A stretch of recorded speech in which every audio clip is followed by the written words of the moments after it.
In southern China one winter afternoon and headed out for lunch by myself. Went into this tiny place, it was packed.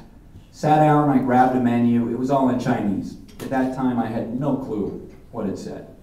But I look around and everybody's got a big bowl of this great looking stew on their table. So I pointed at one of those, sat down. A few minutes later, my food arrives, smells great, sat down, dig in, and I look up and everybody, just like this, everybody in the restaurant is watching me eat. I'm the only non-Chinese person there, and you know, this is not that unusual. Folks in China are very proud of their culture and their food, and they want to know what other people think about it. So there's a guy sitting at the table next to me, and he leans over and he says, "So, you like the food?" I said, "Yeah, it's great." He said, "Special meal for winter, keep you warm. Most foreigners don't like this meat. You have an open mind." I said, "It's delicious. It's wild boar, isn't it?" He said, "No, you're a funny guy." And he stands up and he translates this for everybody in the restaurant. He says, "Ta shang shi yang zhu rou." And everybody laughs. Now my Chinese is wretched at this point. I have no idea what he's talking about. So I pick up the bowl, I point it, and I go, "Oink, oink, oink." He says, No. I said, "Ba, ba, ba." He says, No. Somebody behind me goes, "Arf!"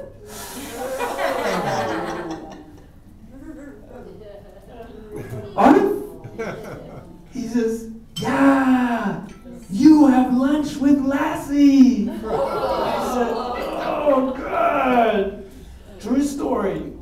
And I've been thinking about this for many years. And you know, the key to this is, in a circumstance, a new circumstance, challenging situation, you really have to be open to new ideas and ways of doing things. Things you might not think about. You know, there are no real sacred cows, or in this case, dogs. But thinking about the EOC, we have a number of very interesting people in the club. And I was talking to one of the guys the other day, Brandon, who's put on some weight. And his wife is getting a little concerned because he's getting pretty heavy. So she bought him a bunch of these slimming diet drinks. And I said, "So how's it going, Brandon?" He said, "Not that well, actually. I haven't done anything with it. This stuff's been sitting on my desk for about a month, and every day I say, well, I'll start tomorrow." But my dog got very interested in it. And I went out the other day, and he got into about a month's worth of the stuff. I said, "Okay, so what happened?" He said, "Well, when my wife saw what it did to the dog, she bought me a treadmill." But there's one other thing you probably find interesting. And I was in the headquarters of Wiltel in Oklahoma, and I'd been leading marketing for 3 weeks. And the president calls me. He's got this great southern accent, and he says, "Wiltel just filed for Chapter 11 bankruptcy protection. You had mapped out a plan to double sales this year. We still expect you to do it." I'm thinking, okay. Our competitors at that time were WorldCom and Enron. Anybody remember those folks? This is before they went to prison. It must have been kind of tough working under house arrest with those, you know, ankle bracelets on. But they were selling below cost, and it was a mess. I had a huge customer in Miami call and say, "Why should I buy from somebody who's in bankruptcy?" I said, "Well, you know, our products and services haven't changed. We're the same company. We're restructuring our debt." So I get a call from our CEO. His name's Buck, and he's this tough old Cajun guy. In fact, one of his friends said, "If I ever die," excuse me, all of us will die eventually. "If I ever need a heart transplant, I want Buck's. And it's not because I want him to die, it's because it's a heart that's never been used." Yeah, this is Buck. So Buck calls and he says, "I hear you," he's got this great Cajun accent, which I can't really do. He says, "I hear you raising prices and chasing away customers. Is that true?" I said, "It's time to dump the bad customers." He said, "Son, we're in bankruptcy. Are you crazy? There's no such thing as a bad customer." I said, listen, we've got low revenue, low margin customers sucking up all the resources. I'm firing the bad customers.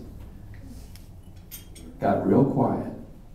He said, this had better work. Yeah. Well, over the next 8 months, we profitably tripled our sales.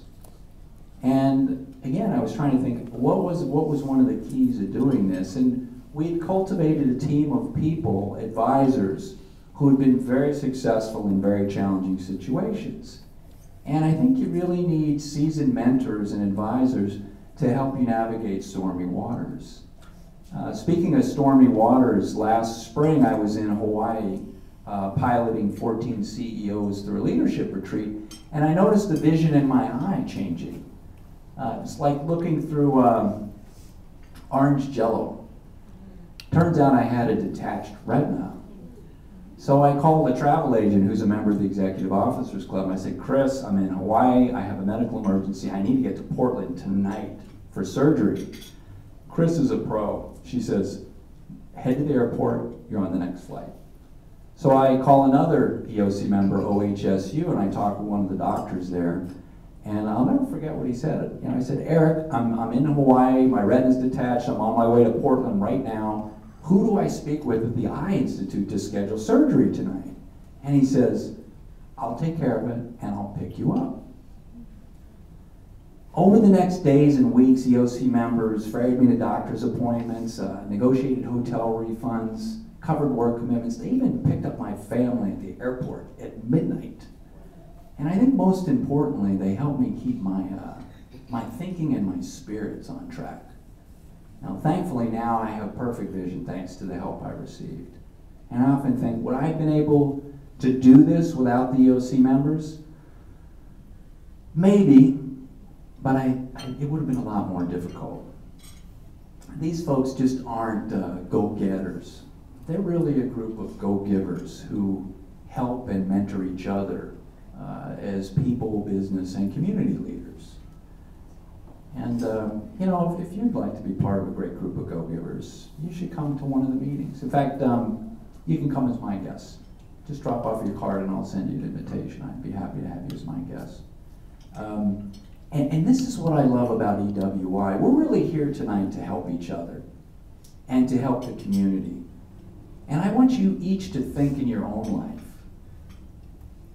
Who's helped you move beyond what you thought possible in challenging times? Who's helped you build a bigger picture of what you could do that you thought was possible? Because we all have this ability. You know, each of us can be a leader and a light to those in our lives. Look for what's great in those people.